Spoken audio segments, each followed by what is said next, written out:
Too Casual Podcast, episode number 2. This is a quick editor's note from Andy because there's a problem with this episode. Drake's audio, he forgot to change it to the mic, so the audio you get whenever we're interviewing Alex is his webcam audio, which is bad. So I do like a lot of editing trying to fix that and stuff, which wasn't fun. I just giving a little editor's note. Whenever it's just me and him, his audio is perfect. And also, if you're here for the interview with Alex, skip to timestamp 2240, and that should get you there. But anyways, let's get into this episode. Too Casual Podcast, episode number 2. How you doing, Drake? Beautifully. Yeah, this is our second attempt. No, it's not. Blatantly honest. This is actually our third attempt because I messed up the intro. No one will ever see our first attempt to That's unfortunate. I might upload it to my second channel. Yeah. I was super tired and Drake was drunk, and it was bad. We do have an interview with Alex later on in the show. That went better than our section of the podcast, but Amen.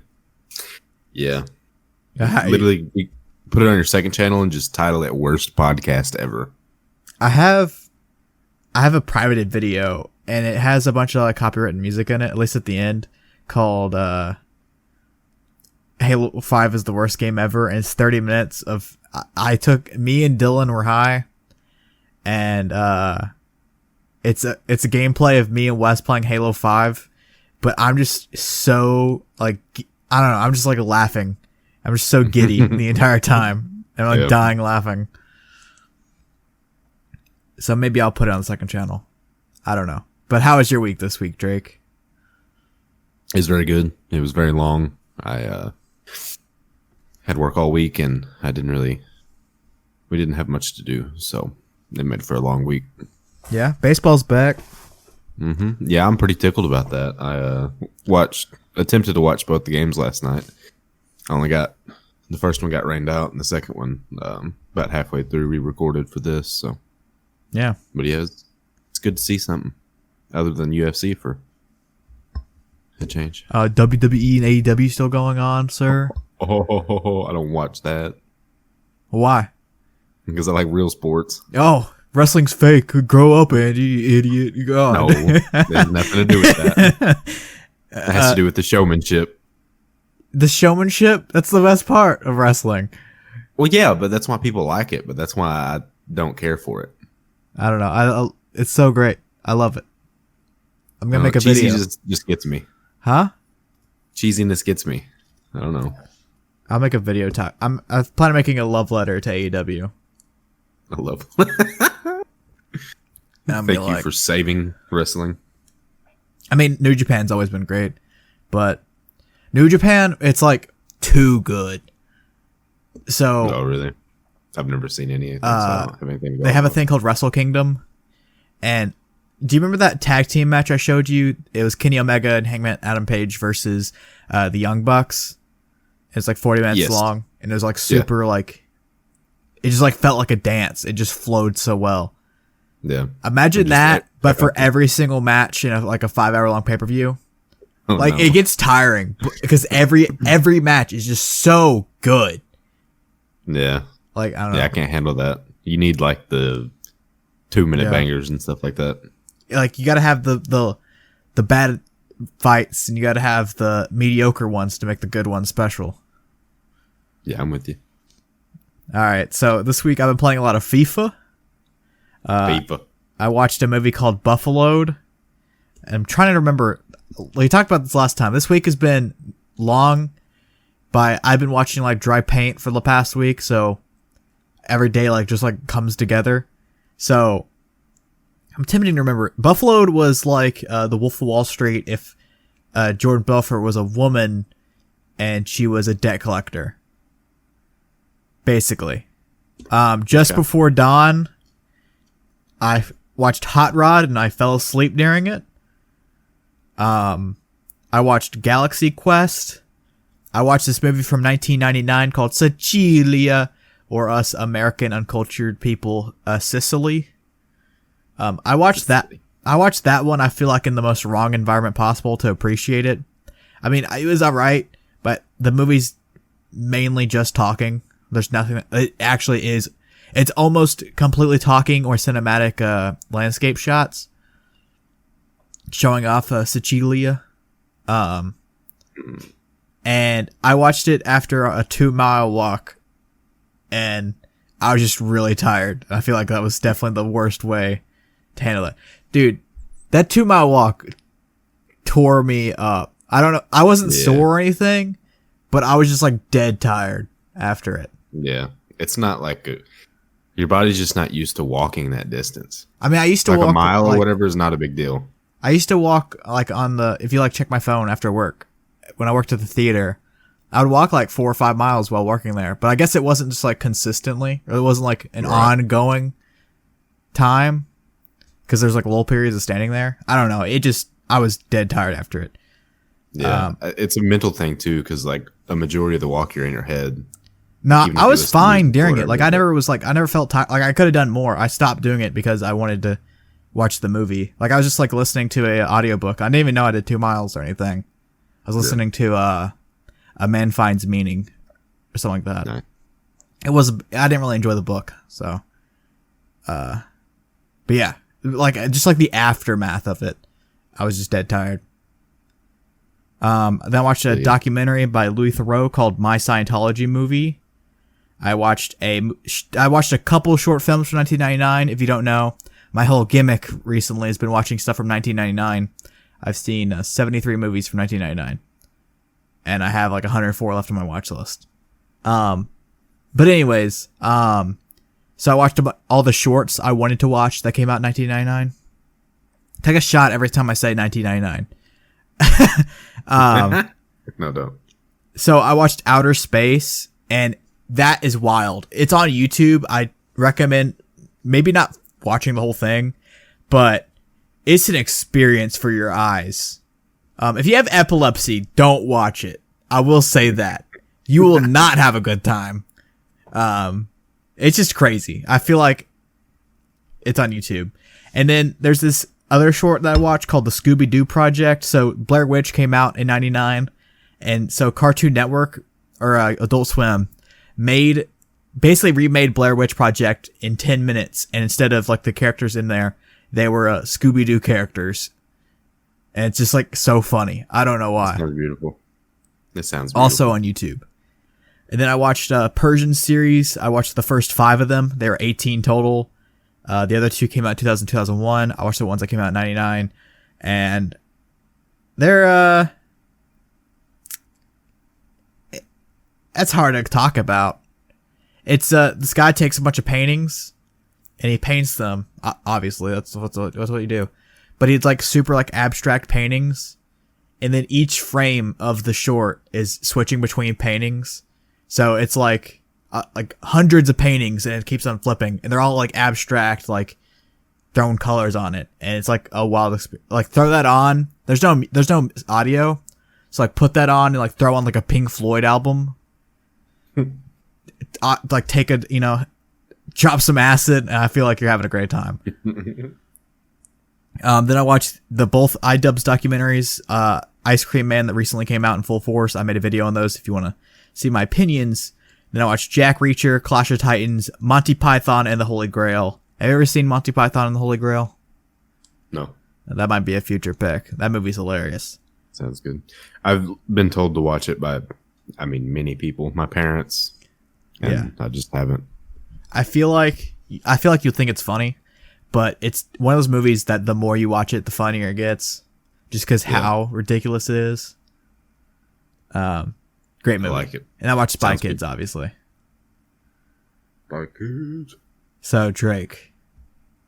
Speaking of Spy Kids, that is our film club pick this week. Wow. We're going to hop into that.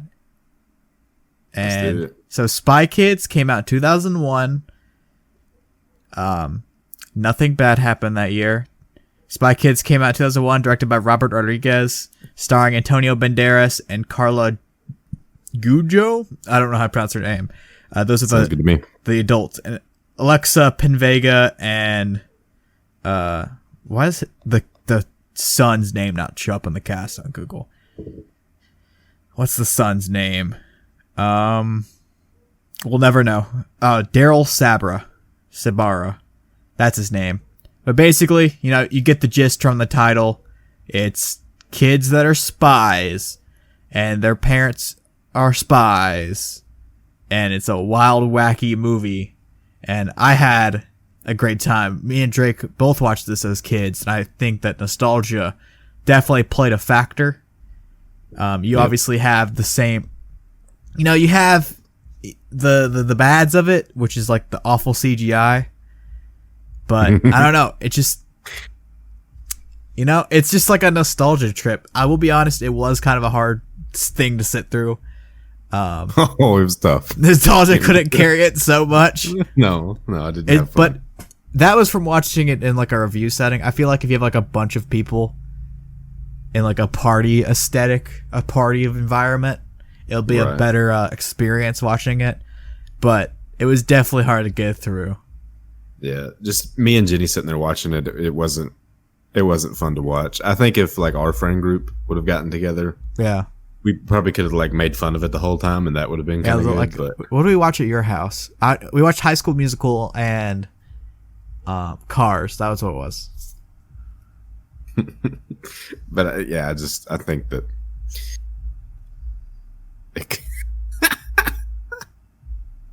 yeah.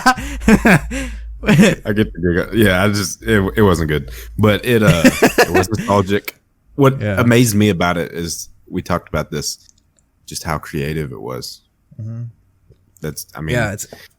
It's so no imaginative. Human can sit down and think of that. Yeah, I mean one human did, but I feel like multiple people, but I don't know. It's so like crazy with all like the characters and how they're designed, and how like the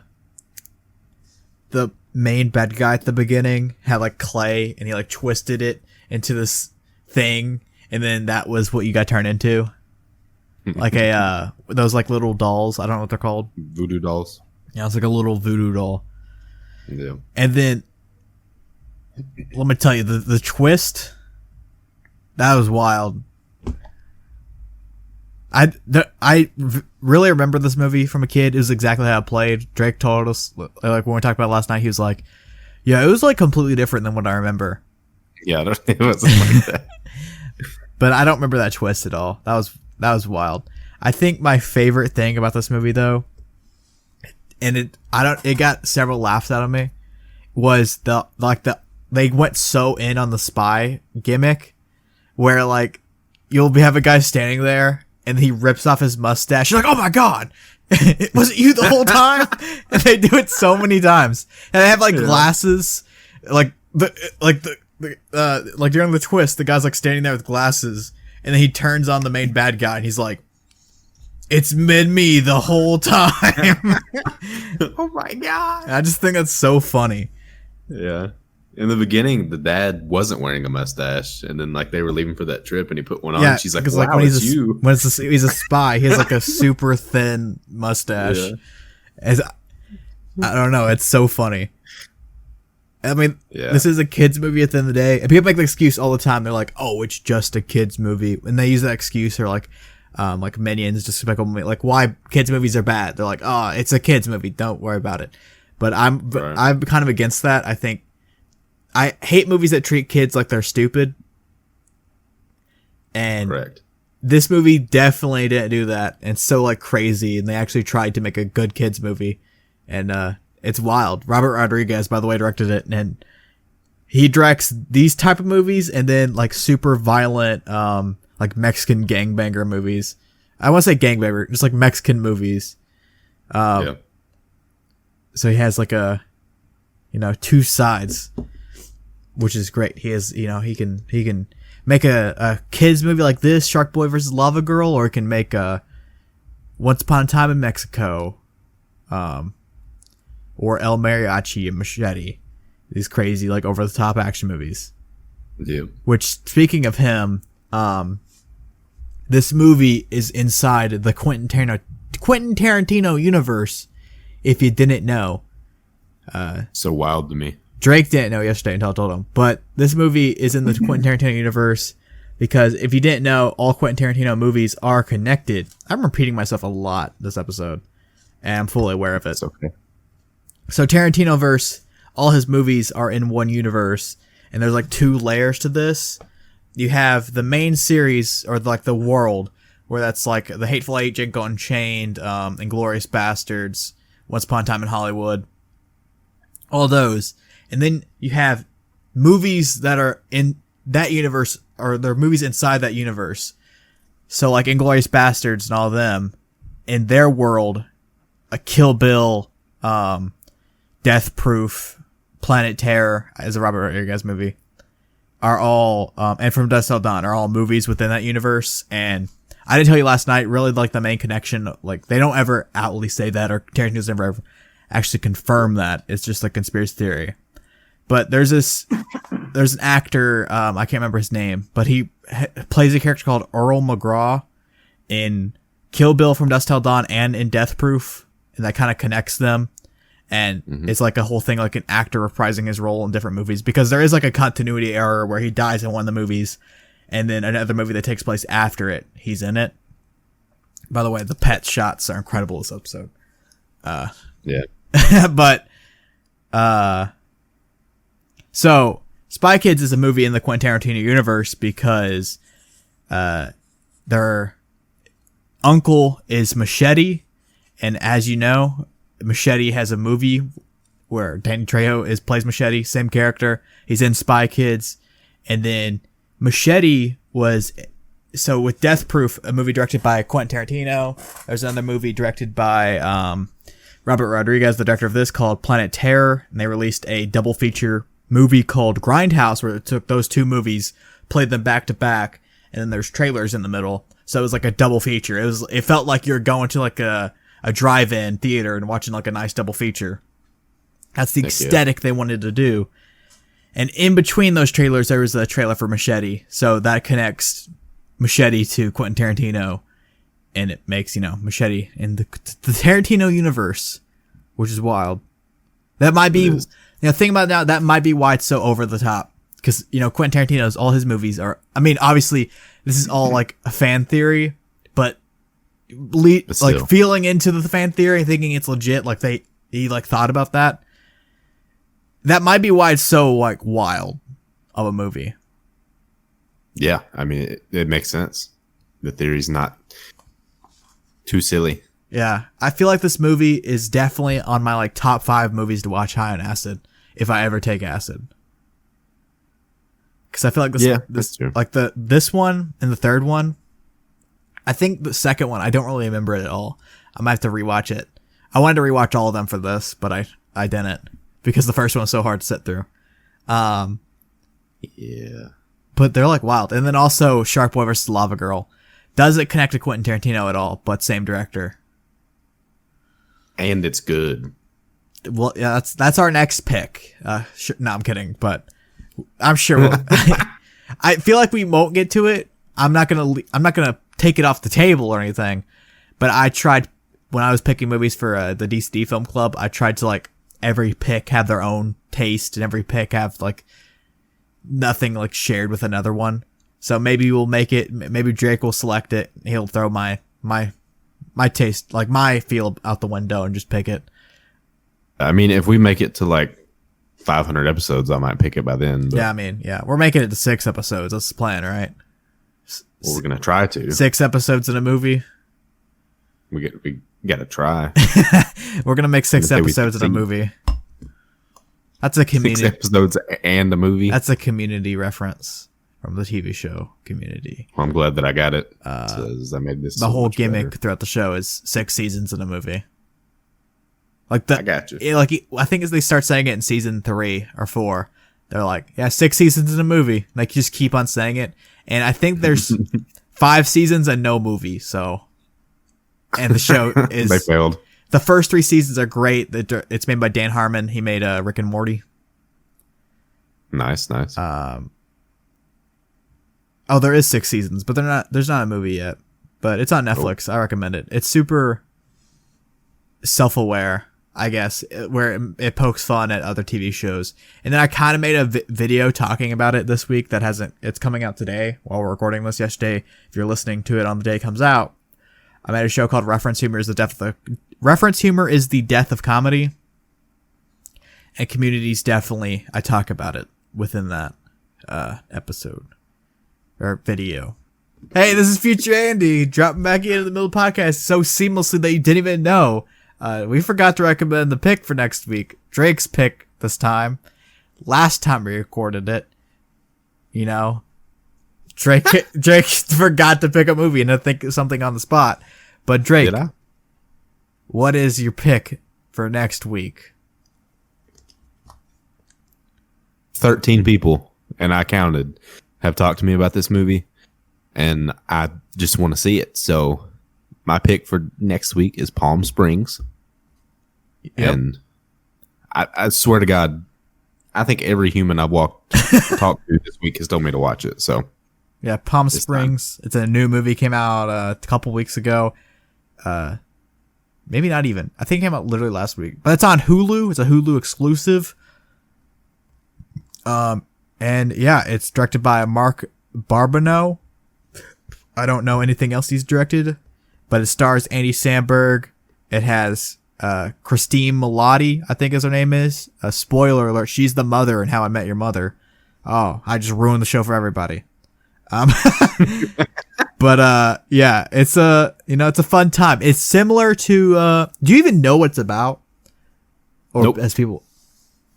All right, I won't explain what the movie is like. Just to go out and enjoy the movie. I have certainly enjoyed it because I've already seen it. And yeah, let's go talk to that Alexander kid. That's gonna be a lot of editing for me. So yeah, Drake. I think it's time we talk to Alexander about the Xbox Games Conference where Drake, let me tell you, spoiler, Drake will not shut up the entire time. Yeah, I talked way too much, and I apologize. I had a few beers in me and just... Yeah, shotgun a beer every time me and Alex talk. Yeah, Alex was there. I was fangirling a little bit. I had to talk. Yeah, that's your second time talking to him. But every word I say, take a shot. And he talks a lot. Yeah, that might be a fair drinking game if legit if you took a shot every time you talk, because I'm pretty sure you say 3 words. But here we go, we're gonna cut to Alex. All right, now we're joined by Alex, otherwise known as the PurpleSwordfish. I don't want to put the "the" there, just PurpleSwordfish. How you doing, Alex? I'm doing pretty good, man. It's good to be on. Really happy to be on the Too Casual podcast and contributing for this Xbox game. What did they call it this year? Game Showcase. Yeah. Wasn't Drake our first guest? I'm just realizing it right now. I feel like he might have been. Or was it Throne? I don't know, man. I want to say Drake. Yeah, it was definitely Drake because I remember you sent me a text and you're like, hey, maybe change the title because you're making it sound like Drake the rapper is on the podcast. So I had to... I had to change it up a little bit, but yeah, man. But good to be on, and I'm happy to be talking about Xbox because there's a lot of good stuff here. All right, before we go into that, I want to ask a quick question. Yeah, what's your opinions on Extreme Rules this past weekend?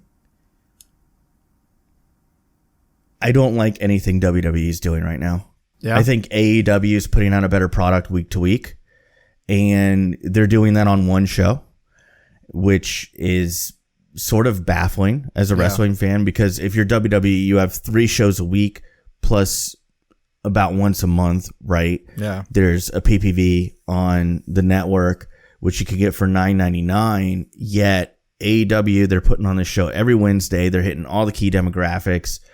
And I feel like they're a little bit more in tune with today's wrestling fan, whereas WWE, they just keep getting so further and further removed. And we could do a whole podcast on that, honestly, but I'm not digging Extreme Rules. I didn't even really dig the Money in the Bank pay-per-view after WrestleMania. I thought there were some questionable choices there. The cinematic and then even Money in the Bank. Yeah. And in even WrestleMania itself, there were a few things that I was like, I don't know about this. So it's just every single year, it seems like WWE just gets a little bit further and further removed from giving their audience what they really want, I think. You see the thing where Vince apparently left in the middle of the tapings? Most recent batch of tapings?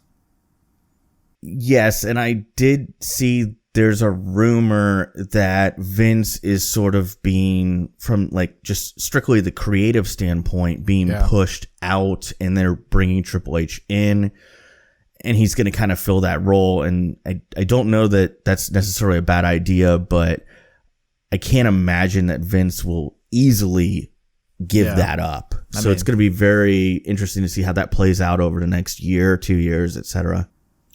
All right, so let's move on to the reason I brought you here, the Xbox conference. And we had to start it off with what they started off with. You know, the thing they're known for, Halo Infinite gameplay trailer. What do you think about, finally, Halo Infinite gameplay? What do you think about it, Alex? Well, I am in the minority on this, and I think it's good that Xbox led with their... You put your best foot forward first, I think, in any kind of conference like this. This was the game that you want to kick off with. Yeah. People have been asking for 343 to innovate, do something new, do something different. And I felt like they did something different with Halo 4. I thought the single player story in Halo 4 was the best in the Halo series just because it's like Cortana's story, and I thought it was really cool. Halo 5, there were some major issues with the single player. I'm not going to sit here and try to defend that, but the multiplayer was also markedly different from Halo 4, and I wouldn't really say that it was my favorite Halo. This, though, open world, and the graphics look great. Looks like the story will be strictly Master Chief, nobody else. You're not going to be switching in between. Hey, and that guy. Don't forget about the guy that was there. Yeah, but I don't think that you'll ever switch to him. Or really, mean, if you do, it's a linear story. You just play Master Chief. Like, and I think that's good. It's kind of good to go back to basics in terms of the storytelling, and then to innovate by giving us an open world, which I think kind of modernizes Halo a little bit, makes it feel less like a game on rails, is a good thing. But overall, I was already excited about Halo Infinite, and I'm obviously a day one customer, but this had me a lot more excited for it. It also looks really good in 4K, 60 FPS. I know some people were kind of picking apart some of the screenshots, but I couldn't see anything wrong with it. What do you guys think about it? Drake's never played a Halo game, so it'd be interesting to hear what he thinks about it. He played Halo Reach for like a couple hours. That's it. Shocking. Did you end up watching the Xbox stuff, Drake? Nope. Oh, well. I told him he should probably watch it, but I was like, you don't have to. I love Drake. I read about it. The article was not very good. It was written by probably just some random human that decided to put his 2 cents in on it, and he just said that nothing happened. So I took that at face value and decided that I just hear it from y'all, since I'm not I've never played Halo. Nothing literally happened, ever. But this, like I said, I don't know who this human was, but a PlayStation fanboy is almost certainly who they were. I really like how they shut off equipment and like the return to equipment instead of power-ups. And there's like an article, I forgot where it was from, but it wasn't on the Xbox website. I try to find it again. But they said that they're not going to be classes in multiplayer anymore. It's going to be more like an arena shooter where you don't like spawn with the grappling hook, or you don't spawn with the drop shield. You have to find it within the map. I'm okay with that. But then there was to me. I don't know. I think they're trying to separate, because like it also looked like they had a bunch of guns. I mean, they did. They showed it. But that's Halo. I don't know if it's going to translate to like classes where you can like you pick a class, but the equipment are on the ground. I don't know how that translates to multiplayer. So I would think that it would be kind of like Halo has always been, where there will be a standard firearm that everybody's issued at the beginning of a match, and then they're kind of littered throughout. So like originally And by the way, Andy, you did an amazing job covering the Halo franchise in your video on your channel, which I would tell everybody to check out. Please link it in the description because it's a great video. But like in Halo 5, it's the pistol. Yeah. Like that becomes the standard. In other ones, like you said, it's the assault rifle. And then I think there's one Halo where it's the battle rifle. I could be wrong. Maybe it was like a specific game mode. It's different game modes. It's like the most standard is the AR Magnum combo. Exactly, yeah. So like I'm thinking it'll be kind of like that. And then like what's cool about Halo is when I play with my friends is I notice certain friends gravitate towards certain guns. Right, like everybody wants the rocket launcher, everybody wants a sniper rifle, right? But like for example, in Halo 5, I am all about the battle rifle. Like that is my best weapon, other than like the super powerful stuff. Yet, I have friends who are pistol heavy. Like they'll stick with that pistol. Yeah. So it'll be kind of interesting to see how it plays out. But I do think it'll be at least balanced. Because I can't think of a Halo multiplayer that was completely unbalanced, other than Halo 1 with the pistol that was like way OP. Yeah, I love, when I was doing research for that video, I love the articles that were like talking about how they nerfed the pistol in Halo 2, and people were mad about it. But Halo 1, I mean, I didn't play Halo 1 multiplayer in the heyday, but from what I've played and what I've seen, everyone's just like, everyone uses a Magnum. That's all people use. It was massively overpowered. It also had like way too much range. And then Halo 2, had the scope on it as well. Yeah, and then Halo 2, they completely nerfed it. Like you could I used to, as a joke, play with dual wielding pistols. Yeah. And you could like headshot, and it was very spotty whether you would actually get a kill or not.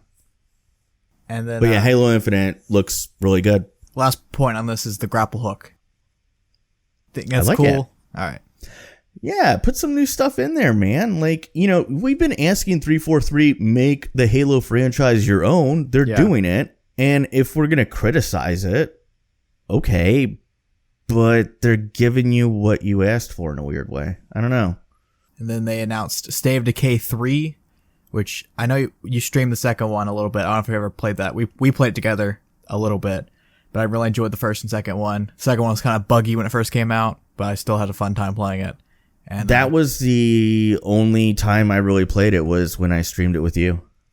State of Decay 2. But it was exciting. It was good. It was I really enjoyed it.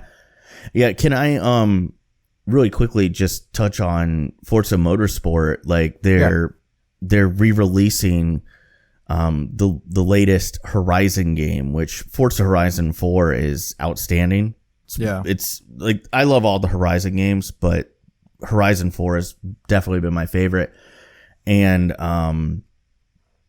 they're re-releasing it for Xbox Series X and PC that's optimized for 4K. So I thought that was a really cool move.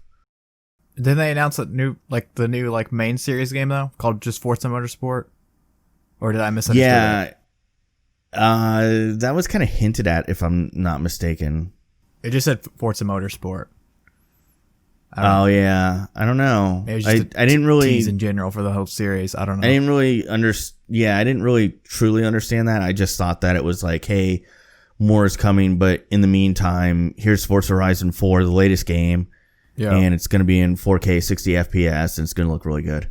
Then they announced Everwild, the new Rare game, and it looked pretty. I don't know at all what the game is going to be. And then Tell Me Why, the new Life is Strange studio game. That's basically just Life is Strange again. Outer Worlds got a DLC coming out September 9th. That game is great. I don't know if you guys have ever played it. Obsidian RPG. Then we got a trailer for Grounded comes out in a couple days. I guess they're trying to shove units right before it comes out. And then I think the next big game, Avowed by Obsidian. Do you see that? Yes. Or Obsidian, by Oblivion. Oblivion? It is definitely Obsidian. I don't know why I said Oblivion. But I feel like you're thinking about Elder Scrolls. Yeah, huh? I'm getting them all mixed up. Because Obsidian is obviously connected to Bethesda. Yeah. And I always felt like Outer Worlds is, I think, a fantastic game, and they made the best Fallout game, Fallout New Vegas. So this has the potential to be like Skyrim plus. It definitely could be, and I think it's really good that Obsidian's so involved with Xbox Series X. Yeah. You know, moving forward, the new Outer Worlds DLC looks really good. I haven't played Outer Worlds, but I have watched a few people play it, and it just looks outstanding. And then this Avowed game, I can't wait to see more on it. It looks really fun, but the thing about it is it looks very early, if that makes sense. Like, it looks like something that's very early in development, but when it does come, I feel like it'll be really good. I mean, might be a Crackdown 3 situation where we never see it for 7 years. No, don't talk about Crackdown. That's a dirty word. We'll get more on that on a couple 2 games after this. Then As Dusk Falls interactive game was announced, and then another main one, Psychonauts 2. You have some tweets about this game that I want to get into, where you tweeted, "I see people hyped about Psychonauts 2 news tomorrow. I'd love to join them. Psychonauts 1 ruled. But look at Double Fine's track record. Got funding in 2016, planned release in 2018, got more funding, delayed to 2019. Got bought by Microsoft, got even more funding, delayed to 2020. And then you tweeted after that, following it up, and that's delayed to 2021. And they didn't give us a release date. So disappointing." It is. So Psychonauts 1 was, you know, you have to really go back to the beginning. So in 05, 06, somewhere around there. No, it was 05. So 05, Psychonauts was supposed to be an Xbox exclusive. It was originally purchased by Microsoft, but they relinquished the rights, and the game it was stuck in development for 4.5 years. By the time it finally came out, it was released and published by Majesco, and Double Fine obviously was the development studio behind it. But when it came out, it was one of the last true Xbox original games, and then they put it on PS2 and PC, and the sales really suffered. I mean, there were very few people still buying original Xbox games at that point, and I'm kind of worried about Psychonauts 2 because I'm seeing the same trend. We're looking at a 5-year dev cycle and all that, and I know I've been kind of a negative Nelly on it, but part of it is because I think Psychonauts 1, I would have to put it in my top 5 games of all time. Like, it's just that good. And I'm really excited about it, but I was kind of shocked. I actually later tweeted today at Tim Schafer, and he answered me. So his answer is basically, I'm paraphrasing, of course, it's that when it's ready, it'll be ready, and we want to make the best game for the end user. And I can appreciate that. And apparently the biggest crux is originally they were going to release this game with no boss battles. And if you played Psychonauts 1, you kind of know that the boss battles are the most memorable parts of the game. So to take that out of Psychonauts 2, I think would sort of be a detriment. So if they're getting more funding and it's going to be 2021, you know, okay. But at the same time, like, the impatient side in me, the human nature side in me wants to say, well, I'll probably be dead before this game comes out, so I'll never get to play it, because it seems like every time, and like, that's my biggest criticism, is every time they delay it a year. You know, it's not like Cyberpunk where they delay it a month, you know, or several months. Like, they delay it an entire year. And then, like, to say 2021 is very vague. Like, does that mean Q1, Q2, Q3, Q4? I mean, no one wants to hear it, but Dying Light 2 delayed indefinitely. Yeah, and I'd hate to see that happen for Psychonauts. Breaking delayed indefinitely, like, initially is bad, but I feel like it's better than constantly delaying it over and over and over again. It just feels kind of risky, I guess, to delay it another year. But at the same time, you know,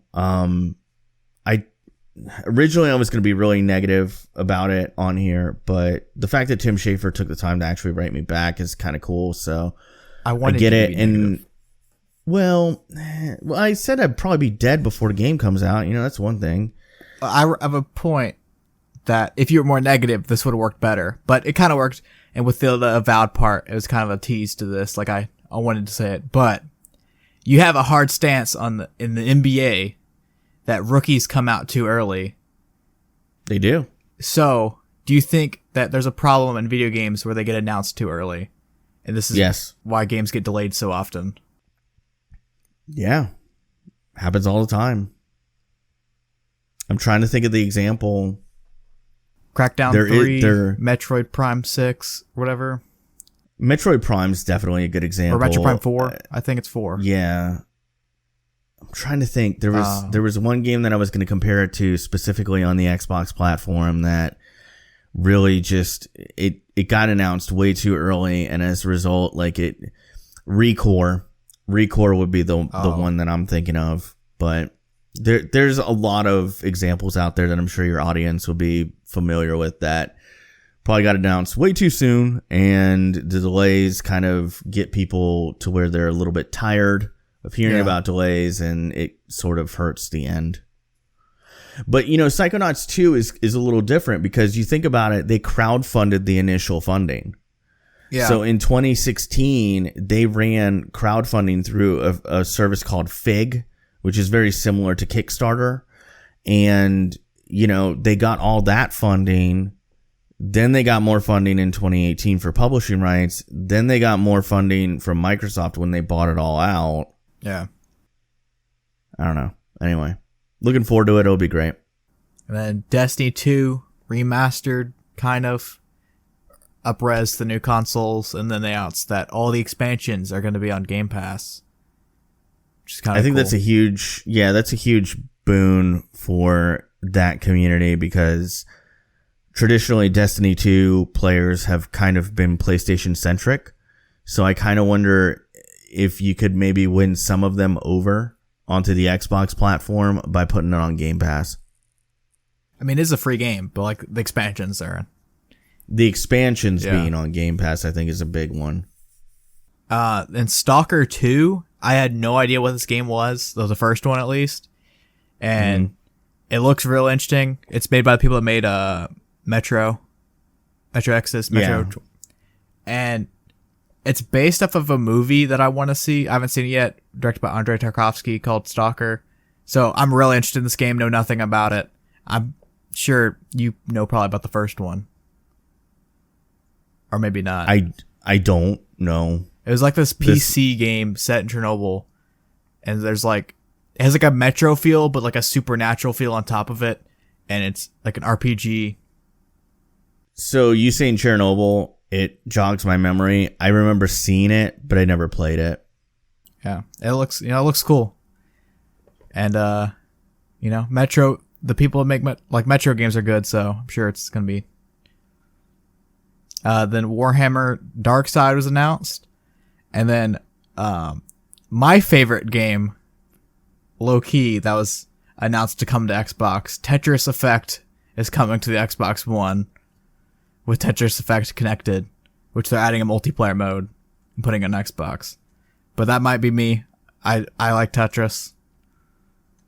I've been playing Tetris since 1988 on the NES. On my first console, I had Tetris.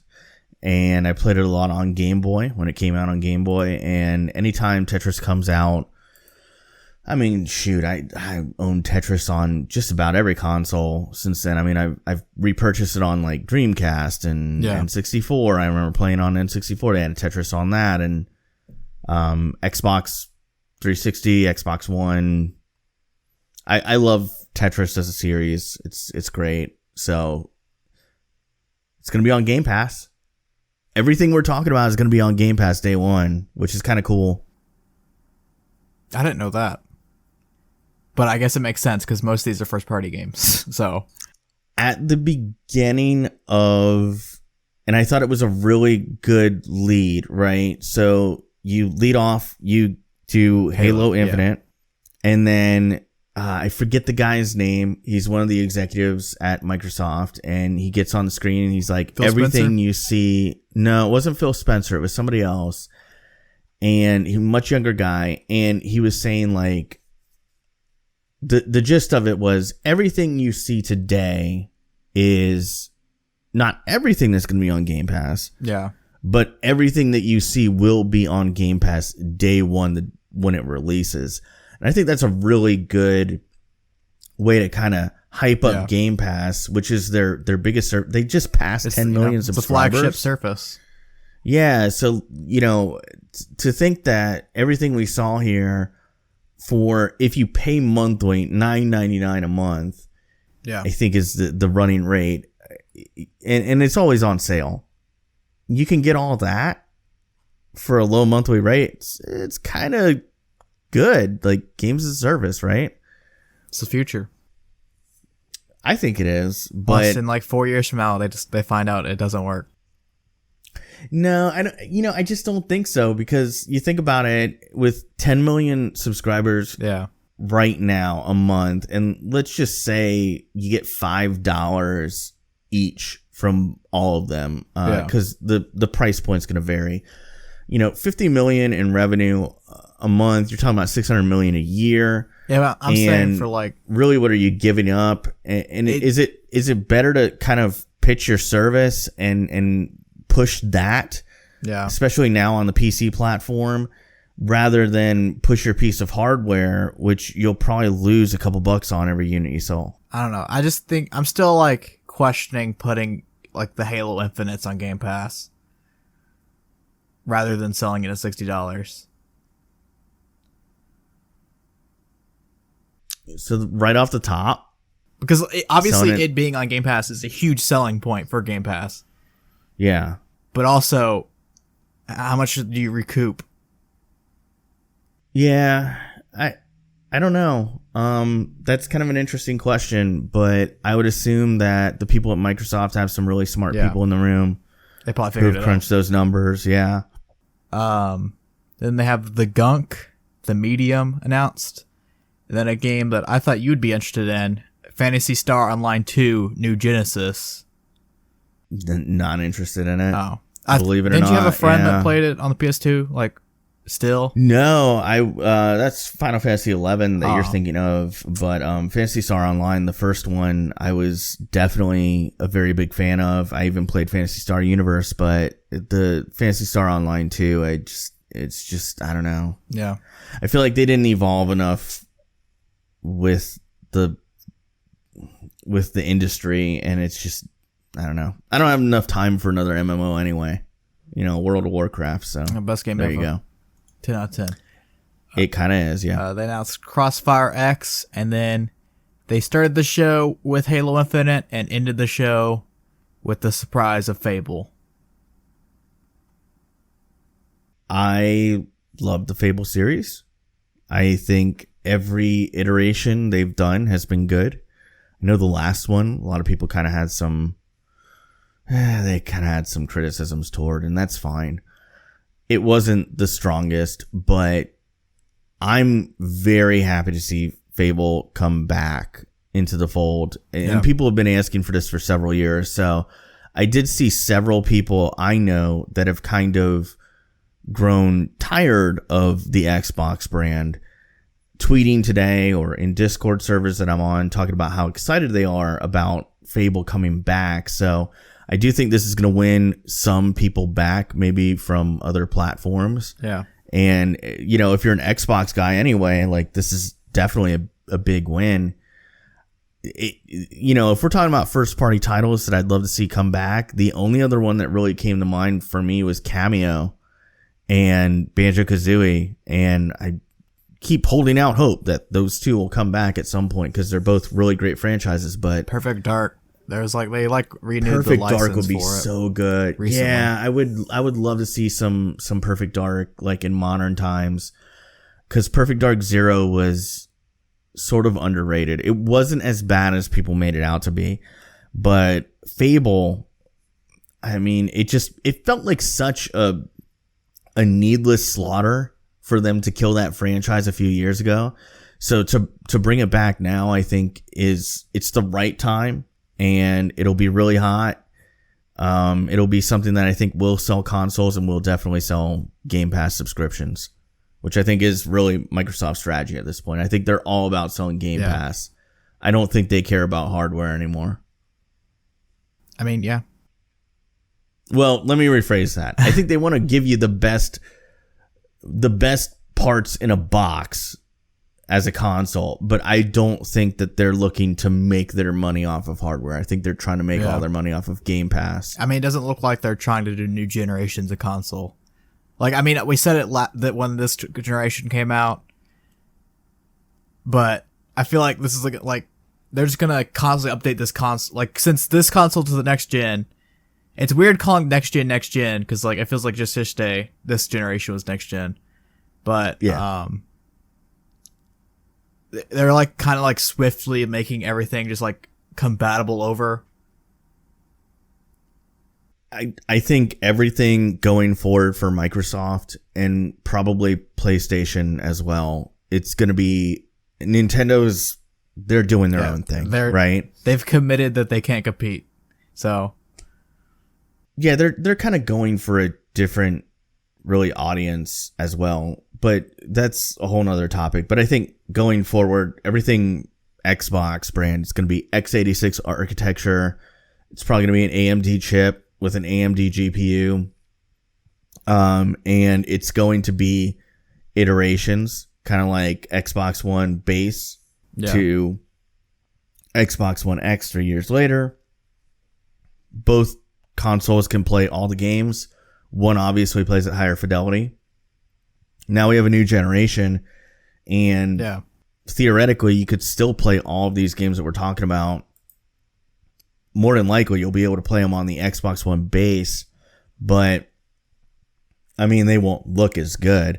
Yeah. But you put them on Series X, and they're going to look really good. And when you think about like the core of that strategy, x86 architecture, iterative releases, about a 3-year roadmap, we're getting really close to PC gaming. And then like, let's not even talk about like how Game Pass is on PC and there's Xbox Live Play Anywhere, and you know, the lines are really starting to blur. Like we're real back in the day in 2001, they used to make fun of the original Xbox saying it was a PC in a box. Yeah. And now we're kind of there. But I'm okay with it. Speaking of Game Pass, did you have the Sega channel back in the day? No, man, I couldn't afford that. I found that interesting. I didn't know about it. I watched a video and they talked about it. And it was really cool, but like I didn't know a single kid who had it. Yeah. And I mean, there was just no way I was going to get it because at that time we didn't have internet. So yeah. Sega was just before their time. Way before their time. I mean, even the original Dreamcast, I remember as a high schooler, you know, it had a built-in dial-up port, and then they also had a broadband adapter that you could buy a little bit later on. And I was playing NBA 2K1 on dial-up internet. It didn't work great, but were they the first to do CDs as well? No, that was first CD console. It's probably PlayStation 1. I don't know when the Sega CD came out, but no, then it would have been Sega CD. Yeah, you're right. CD came out in 1993. I'm pretty sure Sega CD was the first major home console with the CD. I don't know. I'm glad if you look up PlayStation 1 release date, it gives you the classic. Yeah, Great. It came out a year before the one. What's your opinions on them discontinuing the Xbox One X? So I think the reasoning behind that is so my personal theory is I think the Xbox Series X is going to be so close to the price of the current Xbox One X that it didn't make sense to put both on shelves. There's already a lot of stock of the Xbox One X out there. So like burn through that, put the Series X out there, and it'll I think it's going to be $499.99. So how ridiculous would it look to have the Xbox Series X right next to an Xbox One X? It's going to be somewhere like $349 to $449 depending on the retailer. It wouldn't look right. I could also see the grandmas being like looking at the names and they're like, I don't know the difference. Get the cheaper one. I mean, that's one of the biggest problems with Xbox right now. I mean, you go to a store and like Xbox Series X, Xbox One S, Xbox One X, they all sound really Xbox familiar. One S. Yeah, it's too much. So, sad to see the Xbox One S all digital go away too, because that was a really nifty console that came in at a really good price point. But they haven't announced it, but I think the new console has to come with a discless version as well. I think that'll be, or like a year from now, or like a year I think that'll be release. the Series S that they've been talking about. I forget the code name for it, but it's been thrown around for a long time, and the idea is that it would be, like you said, all digital, probably not as much hardware, but a lot of the same hardware. It's supposed to and it would have a bigger hard drive. Something like, and it'd be like $300 or something like that. At least you'd hope it'd have a better hard drive. I mean, but they're putting expandable memory in the Series X, so it should be something that you could easily work around, but I don't know. I think they're trying to do everything they can to get the Series X out there at $499 or below. If they come out at $399, it's going to be a huge game changer. I think $449 is probably the most realistic standpoint. I mean, we still just have the standoff between everybody about the price. Yeah, I saw a lot of people really upset about that, even though Microsoft was pretty, upfront saying we're not going to give a price. Yeah, it's all games. Yeah, but I get it. It's become tiresome. All right, Alex, we're coming to the end of your time. But before you go, I wanted to get an update on your channel. What's going on? You got any plans or anything? It's going to be a lot of Madden 21 content coming out, and working on some NFL Head Coach 09 content. Oh, finally. Game. You've been teasing that series for a long time. It's just a game that I want to kind of play around with until Madden 21 comes out. And then I did a Madden 21 beta review as well. And if you're wanting to, check out any of my stuff, if you're not familiar with me, all you got to do is go to PurpleSwordfish.com and it'll take you to my YouTube page, and you can find everywhere else I'm on from there, Twitter and all that. But I appreciate you guys having me on, and I was happy to talk Xbox with you guys for about 40 minutes. Yeah. Last time I requested you to stream a game. I don't know if you're going to go back streaming, but it worked. So everyone heckle him into streaming Sonic Spinball. With Sonic Spinball? Yeah, well, I mean, it'll be like Sneak King. It'll come out. It'll happen. It'll work for 30 minutes and then crash. Yeah, it kept crashing. I don't know why. That was weird. I think you're faking it. No, I was not faking it. I was kind of mad. Like the first time it crashed, I was like, I made a lot of progress. Like, what the hell? Did I ever tell you about the time I sold that to GameStop? Really? I sold Snake King to GameStop. And it wasn't. Yeah. He looked on the computer. It wasn't in the GameStop computer. So the guy working was like, "I'll give you a quarter for it." I remember when they first came out. They were. You're right. They weren't in there. You could scan them and they wouldn't show up. You could search for them. They wouldn't show up. And then eventually, I think I want to say we were giving $1 for them when it finally showed up in the system. I mean, it's a weird game. It was a weird game. Should go in the hypothetical video game Library of Congress.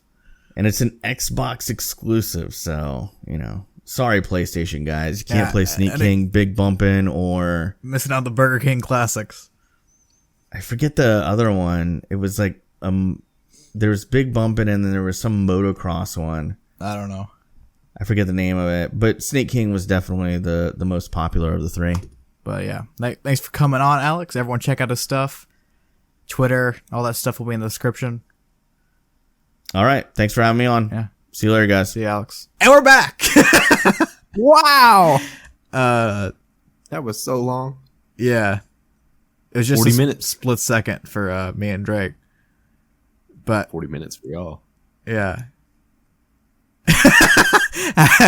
So Drake, we had to end this episode on obviously the best topic of them all. The one that everyone has been waiting for. Drake, who is the Hawg of the week? We had a great thing happen over the week, Andy. We did. Did we? We had a 6'7" something. I don't even know how tall he is. 6 foot something. I'm pretty sure he's way big. I think he's like 6'9". Okay. Well, 6'7", 6'8", or 6'9", big fella. Weighs like 370 pounds. Signed a 4-year, $18.45 million contract. Blanked. Contract with the Jets. Yeah. His name is Mekhi Becton. He is an absolute monster. Humans aren't made that big. I just want to say he was made in a lab. I just want to come out with that first. Yeah, he's 6'7", 360. Okay. And he also runs like a par. He runs a under par 540 time. I don't know why I said par. Under 540. And that is ridiculous for someone that big. He's going to be. He ran at 5'10", but still. That's still way too close to 5 for someone that big. He's a monster. I'm tickled. Rookie contract. Yep, that's a lot of money for a big boy coming out of Louisville, Kentucky. I don't know where he's from originally, but shout out him. He's a beautiful man. Mickey Becton. I cannot wait. I can't wait to watch him play. I get excited for stuff like that because he plays for a great team. Yeah, well, I mean, I'm not gonna watch him for that. So he was born 11 days after me, and now he's in the NFL. He was 21. That's crazy. I'm an old man now. Wild. We're old.